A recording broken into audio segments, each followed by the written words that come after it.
விண்வெளி ஆராய்ச்சியில் ரொம்ப ஒரு முக்கியமான தினம் தெரியுமா? என்ன ஒரு முக்கியமான நிகழ்வு இன்னைக்கு வேர்ல்டு லெவலில் உலகமே எதிர்பார்த்த ஒரு முக்கியமான நிகழ்வு நடந்திருக்கு. ஸ்பேஸ் ஸ்டேஷன்லேருந்து சர்வதேச விண்வெளி மையத்திலேருந்து யார் இங்கே ரிட்டர்ன் ஆகிருக்கிறா? Very good. நியூஸ்லோட வாசாங்களா இல்லையா? சுனிதா வில்லியம்ஸ் உண்மையிலேயே இந்தியா வம்சாவளியை சார்ந்தவர். ஏன்னு கேட்டீங்கன்னா அவருடைய அப்பா எங்கே பிறந்தார்? இந்தியாவில் பிறந்திருக்கிறார். அவர் அப்பா பேர் தீபக் பாண்டியான்னு சொல்கிறாங்க. அவர் ஆக்சுவலி பேசிக்கலி சயின்டிஸ்ட். அவர் ஒரு சயின்டிஸ்ட் தான். அவர் எந்த மாநிலத்தில் பிறந்ததுன்னு யாருக்கா தெரியுமா? குஜராத். எங்கே பிறந்திருக்கிறாரு? இந்தியாவில் இருக்கக்கூடிய குஜராத் மாநிலத்தில் பிறந்தவர். அவரும் ஒரு சயின்டிஸ்ட் தான். இப்போ சுனிதா வில்லியம்ஸ் அங்கேருந்து இங்கேருந்து போகக்கூடிய அந்த ஒரு ஸ்பேஸ் கிராஃப்ட். இன்னைக்கு உலக அளவில் நம்ம பல்வேறு தொழில்நுட்ப காரணத்துக்காக நம்ம சேட்டலைட் லான்ச் பண்ணுறோம்.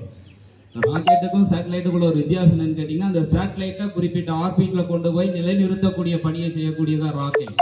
எப்படி ஒரு தீக்குச்சி எப்படி தன்னைத்தானே அழித்து கொண்டு இன்னொரு விளக்கை ஏற்றுவதற்கு உதவுகிறதோ, அதை போல் தான் இந்த சேட்டலைட் என்று சொல்லப்படக்கூடிய செயற்கைக்கோளை அதனுடைய ஆர்பிட்டில் போய் நிலைநிறுத்துவதற்கு பயன்படக்கூடிய ராக்கெட் தான் ராக்கெட். அதான் ராக்கெட். இந்த ராக்கெட் தான் இதை சுமந்து செல்கிறது. இந்த சேட்டலைட்டை சுமந்து செல்கிறது. வேர்ல்டு லெவலில் 2 வகையான சேட்டலைட்டை நம்ம லான்ச் பண்ணுறோம். ஒன்று ஜியோசென்ட்ரிக் சேட்டலைட் என்று சொல்கிறார்கள். பூமியை மையப்படுத்தி பூமி சுத்திக்கிற போது பூமியை மானிட்டர் பண்ணி சுத்தம். இது ஒரு வகையான சேட்டலைட். இன்னொரு சேட்டலைட் பார்த்தீங்கன்னா போலார் சேட்டலைட், வெர்டிகலா சுத்தம்.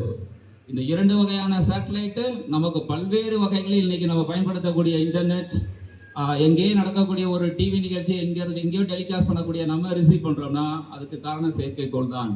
ஒவ்வொரு நோக்கத்திற்கும் ஒவ்வொரு செயற்கைக்கோள் செயல்படுகிறது. IRS சொல்றோம், இந்தியன் ரிமோட் சென்சிங் சேட்டலைட் சொல்றோம் தனியா. இது பூமிக்கடியில் கிடைக்கக்கூடிய வளங்களை மட்டும் ரிசர்ச் பண்ணும். எங்க என்ன வளங்கள் இருக்கு, என்ன சோர்ஸ் இருக்குன்னு கண்டுபிடிக்கும். அதே மாதிரி வெதருக்கு காலநிலையை கணிப்பதற்கு தனியான சேட்டலைட் நம்ம வச்சிருக்கிறோம். அது மாதிரி ஒவ்வொரு பர்பஸுக்கும். அதே மாதிரி டெலிகம்யூனிகேஷனுக்கு தனியான சேட்டலைட்ஸ். இன்னைக்கு உலக அளவில் மிக மலிவான விலையில் மற்ற உலக நாடுகளுக்கு சேட்டலைட்டை அனுப்பக்கூடிய அளவுக்கு இந்தியா எதில் வளர்ந்திருக்கிறது, இந்த விண்வெளி ஆராய்ச்சியில் வளர்ந்திருக்கிறது. சுனிதா வில்லியம் அவர்களுக்கு எத்தனை வயசு இருக்கும் அப்ராக்சிமேட்லி யாருக்கா தெரியுமா?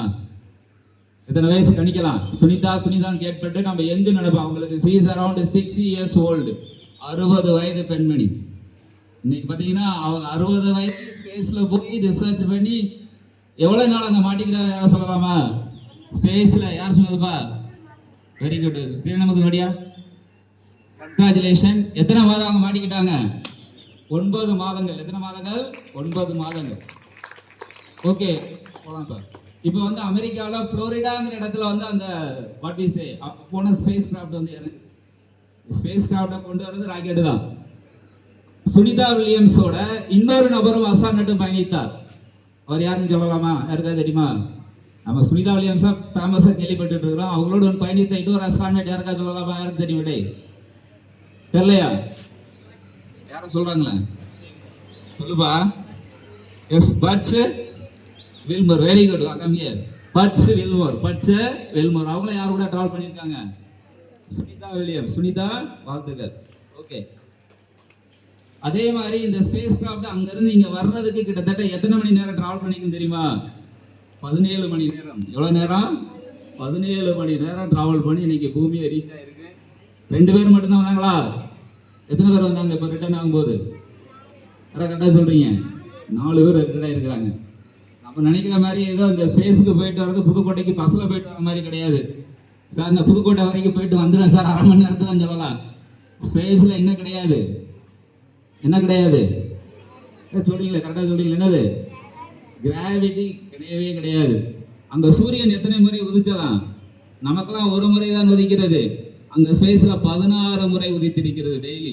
அப்போ எங்கே இருக்குன்னு நமக்கு தெரியவே தெரியாது. இங்கே இருந்து புதுக்கோட்டையிலேருந்து நம்ம சென்னை போனோம்னா இறங்கின உடனே கிழக்கு எது மேற்கு எதுன்னு நமக்கு தெரியாது. அப்போ ஸ்பேஸ்ல இவ்வளவு நாள் தனிமையா 2 பேர் மட்டும் 9 மாத காலம் இருப்பது என்பது மிக மிக சிரமம்.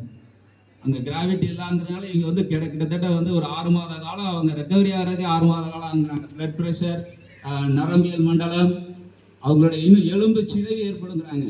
அவங்களால எந்த உடனே நடக்க முடியாது. நீங்க பார்த்துருப்பீங்க, ஸ்ட்ரெச்சர் வச்சு தான் கூட்டிட்டு போறாங்க. ஏன்னா அங்க நீந்தியே பழக்கப்பட்ட மாதிரி வாழ்க்கையில வாழ்ந்துட்டு வந்தாங்க. எந்த நினைச்சு நடக்கவே முடியாது. நாம் நடப்பதற்கு இங்க காரணம் பூமியில் இருக்கக்கூடிய உயிர்ப்பு செய்தான். எதற்கு காரணம்? நாம் இங்க பூமியில் நடப்பதற்கு காரணம். ஸோ இந்த மாதிரி ஒரு மிகப்பெரிய சாதனையை செய்து 9 மாத காலம் அங்கே தங்கியிருந்து ஆக்சுவலாக அவங்களுடைய பிளானே 7 நாட்கள் அந்த ரிசர்ச். பட் துரதிர்ஷ்டவசமாக எத்தனை நாட்கள் அவங்க தங்க வேண்டியதாகி போச்சு? 9 மாதங்கள். 9. இதை ஆக்சுவலாக கொண்டு வந்தது யாரும் தெரியுமா உங்களுக்கு? நாசா அல்ல. நாசா உதவியோடு யார் கொண்டு வந்திருக்கிறார்? ஒரு நிறுவனம், ஸ்பேஸ் ரிசர்ச் நிறுவனம், ஸ்பேஸ் எக்ஸ். என்ன நிறுவனம்? Space X. அவர் யார்? அவருடைய ஓனர் யாரும் தெரியுமா? Yes, Elon Musk. புரியுதா? அவர் தான் அந்த நிறுவனத்தை வச்சிருக்கிறாரு. அவர் ஒரு சோசியல் மீடியா வச்சிருக்கிறாரு. என்ன மீடியான்னு தெரியுமா? இருக்காது. சோசியல் மீடியானா தெரியுங்களா? வாட்ஸ்அப், ஃபேஸ்புக் மாதிரி ஒரு மீடியா அவர் சொந்தக்காரர். எந்த மீடியா? ட்விட்டர். அதுக்கு என்ன பேரு? ட்விட்டர். இப்போ அதுக்கு என்ன பேரு? எக்ஸ்ன்னு ரீநேம் பண்ணி வச்சிருக்கிறாரு. ஸோ அவர் வந்து யாருன்னு கேட்டீங்கன்னா டொனால்டு ட்ரம்புக்கு சீனியர் அட்வைசர், ஒரு பிக்கஸ்ட் ஒரு பிஸ்னஸ் மேக்னெட், ஒரு தனியார் அமைப்பினுடைய உதவியால் தான் இன்னைக்கு வந்து இவ்வளவு பெரிய ஒரு மிகப்பெரிய பிக்கஸ்ட் அச்சீவ்மெண்ட் என்பது நடந்திருக்கிறது. ஸோ நம்ம நினைக்கிற மாதிரி இந்த ஸ்பேஸில் சுனிதா வில்லியம்ஸ் அவர்களுக்கு சிறு வயதிலிருந்தே ஆர்வமா, அதனால தான் இவ்வளவு தூரம் 60 வயதிலும் அசராமல் விண்வெளிக்கு சென்று 9 மாதம் தங்கி அந்த ரிசர்ச் பண்ணி திரும்ப ரிட்டர்ன் ஆயிருக்கிறாங்க இவ்வளவு பழமையோடு. ஸோ அன்பு மாணவர்களே, வாழ்க்கையில் எல்லோராலும் எதையும் சாதிக்க முடியும். அதனை கருத்தில் கொண்டு நாம் சிறப்பாக செயல்பட்டால் நிச்சயமாக வாழ்க்கையில் வெற்றி பெறலாம். நன்றி.